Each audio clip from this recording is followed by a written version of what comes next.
सुप्रभात बच्चों, हिंदी की कक्षा में आप सबका स्वागत है। हम कहानी पढ़ रहे थे बकरी 2 गांव खा गई पार्ट 5। पिछली कक्षा में हम लोगों ने प्रश्न उत्तर किए थे, मौखिक, लिखित, दीर्घ उत्तरीय प्रश्न। इसके पश्चात तीसरा प्रश्न और चौथा प्रश्न हम कर चुके हैं। आज की कक्षा में हम इसके बाद का प्रश्न उत्तर करेंगे और व्याकरण भाग करेंगे। तो आज हम 5वें प्रश्न से प्रारंभ करते हैं, मूल्यपरक प्रश्न। तो सर्वप्रथम मूल्यपरक प्रश्न है, इंसानियत शब्द का अर्थ समझाएं। इंसानियत शब्द का अर्थ समझाएं। ये पाठ से ही प्रश्न लिया गया है। इंसानियत शब्द आपने पढ़ा था पाठ में। इंसानियत शब्द का अर्थ है मनुष्यता। जिस व्यक्ति में दया, प्रेम, परोपकार, सेवा जैसे मानवीय गुण हो, उसमें इंसानियत की भावना होती है। आपको मैंने पाठ पढ़ते वक्त भी समझाया था इंसानियत शब्द के बारे में। उसी के आधार पर आपको यह प्रश्न का उत्तर देना है। इंसानियत शब्द का अर्थ है मनुष्यता। जिस व्यक्ति में दया, प्रेम, परोपकार, सेवा इस तरह की भावनाएं हो, इस तरह मानवीय गुण हो जिस व्यक्ति में, उसमें इंसानियत की भावना होती है। दूसरा प्रश्न है, अच्छी नीयत रखने से क्या लाभ होता है।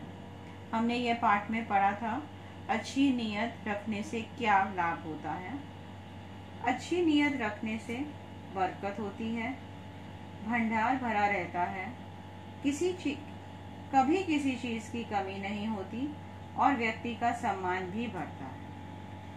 तो इस प्रश्न के उत्तर में आप लिख सकते हैं, अच्छी नीयत रखने से बरकत होती है, भंडार भरा रहता है, कभी किसी चीज की कमी नहीं होती और व्यक्ति का सब जगह सम्मान होता है। ठीक इसी प्रकार जिस तरह से बादशाह अकबर ने इंसानियत का पाठ पढ़ा और सीखा, ठीक उसी तरह हमें भी इंसानियत का पाठ अपने जीवन में उतारना चाहिए। तो हमें हमेशा दूसरों के प्रति मदद की भावना, सेवा की भावना और अच्छी भावना रखनी चाहिए, ताकि जैसा हम दूसरे के साथ करेंगे, दूसरा भी हमारे साथ उतना अच्छा करेगा। छठा प्रश्न है, दिए गए गद्यांश को पढ़कर नीचे लिखे प्रश्नों के उत्तर के सामने सही का निशान लगाना। यह गद्यांश पाठ के बीच से ही लिया गया है। मैंने आपको पाठ समझाया था, आप इस गद्यांश को ध्यान से पढ़ेंगे, ये आप समझ जाएंगे कि इस गद्यांश में क्या कहना चाह रहे हैं लेखक। और इसके बाद हम लोग प्रश्न उत्तर करेंगे।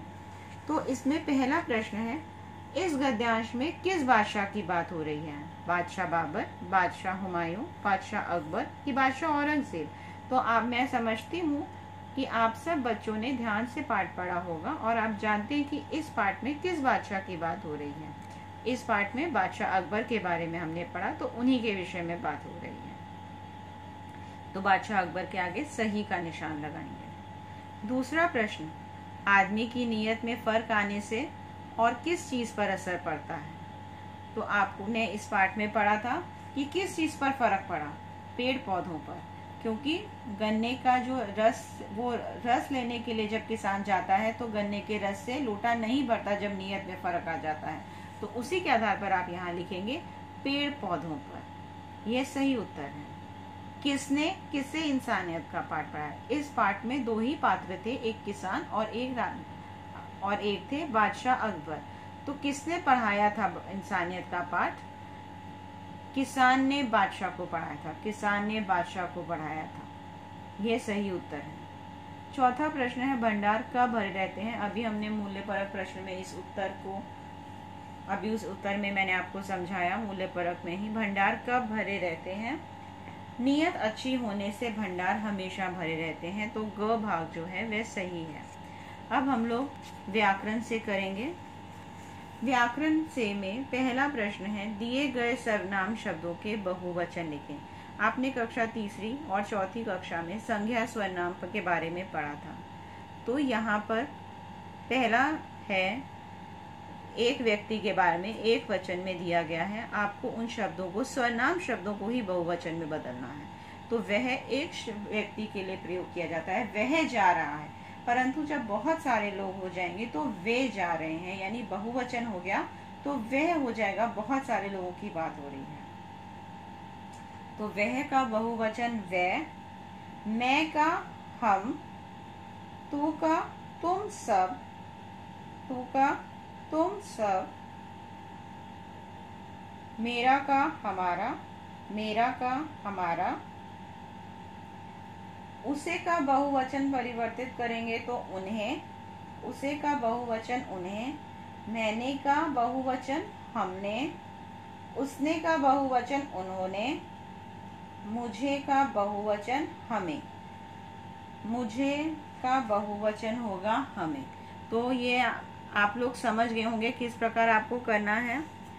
इसके पश्चात है संज्ञा के 3 भेद होते हैं, व्यक्तिवाचक संज्ञा, जातिवाचक संज्ञा, भाववाचक संज्ञा। तो बच्चों, जब मैंने हिंदी की पहली कक्षा में आपको ही समझाया था, जब मैंने प्रथम कक्षा दी थी तो मैंने आपको समझाया था संज्ञा के बारे में, संज्ञा के भेदों के बारे में। तो उसी के आधार पर आप लोगों ने अब इनको बहुत ध्यान से पढ़ना है कि व्यक्तिवाचक संज्ञा क्या है, जातिवाचक क्या है, भाववाचक क्या है। अब उसके आधार पर प्रश्न उत्तर हम करेंगे।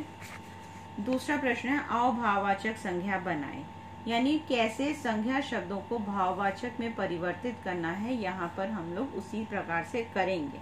तो यहाँ दिया गया है वे शब्द जो किसी गुण, कार्य, भाव, अवस्था, दशा आदि का बोध करवाते हैं और जिन्हें हम स्पर्श नहीं कर सकते, केवल महसूस कर सकते हैं, वह भाववाचक संज्ञा कहलाते हैं।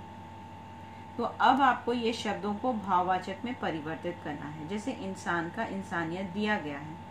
भोला का आप लोग लिखेंगे, भोला का भाववाचक संज्ञा है भोलापन, भोला का भोलापन।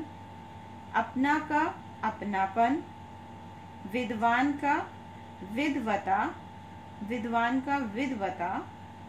छोटा का छोटापन दिया हुआ है। फिर है मीठा, मीठा का भाववाचक संज्ञा है मिठास। गरीब का है भाववाचक संज्ञा गरीबी। आदमी का भाववाचक संज्ञा है आदमियत, आदमी का भाववाचक संज्ञा है आदमियत। इसके पश्चात है दिए गए शब्दों के सही विलोम शब्द के सामने सही का निशान दिए। 3 शब्द दिए गए हैं, परंतु उसमें से जो सही विलोम है, कई बार आप गलती करते हैं, समानार्थक नहीं है, विलोम शब्द है, उसके आगे सही का निशान लगाना है। मामूली का सामान्य, साधारण, विशेष।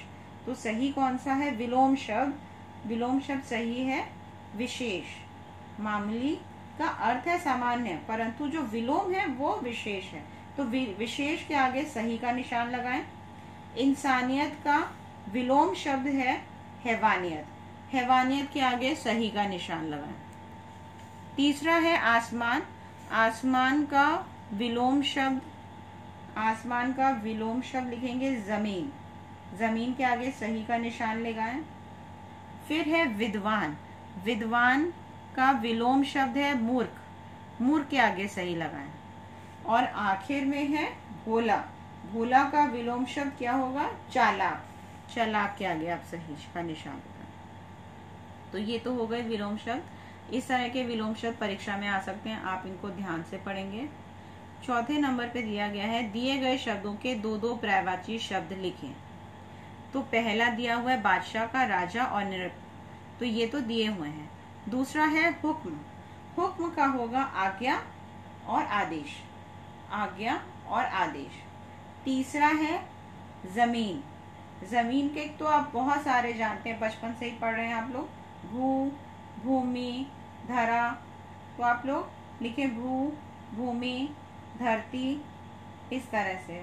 पृथ्वी, किसान का, किसान का आप लिखेंगे कृषक, कृषक, हलवाहा, खेतीहर, अन्नदाता। तो जो आपको सरल लगे वो आप 2 शब्द यहाँ लिख सकते हैं, कृषक, हलवाहा, खेतीहर, अन्नदाता, यह किसान का पर्यायवाची हुआ। फिर है आसमान, आसमान का नभ, गगन, नभ, गगन। इसके पश्चात हम लोग अब आएंगे वर्णों की दुनिया। ये वर्णों की दुनिया आप लोग जानते हैं कैसे करना है, फिर भी आज की कक्षा में मैं आपको बता देती हूँ कि वर्णों की दुनिया किस प्रकार करना है। तो मैं गांव का आपको बताती हूँ। ग में हलंत, उसके पश्चात आ, आ में चंद्रबिंदु, व में हलन प्लस अ। तो इसी तरह से आप जोड़ लगा लगा कर शब्दों को कहाँ स्वर है कहाँ व्यंजन है, दोनों में अंतर समझते हुए आप लोग यह वाला भाग करेंगे। तो ये बहुत अच्छे से आपको समझाए हुए हैं। तो ये आप लोग ये ध्यान रखेंगे स्वर कहाँ होगा और व्यंजन कैसे आपको इस्तेमाल करना है, उसके आधार पर आप करेंगे। अगली कक्षा में हम लोग नया पाठ प्रारंभ करेंगे और यह सब कुछ आप लोग अपनी व्याकरण भाग पुस्तक में अवश्य लिखेंगे। धन्यवाद।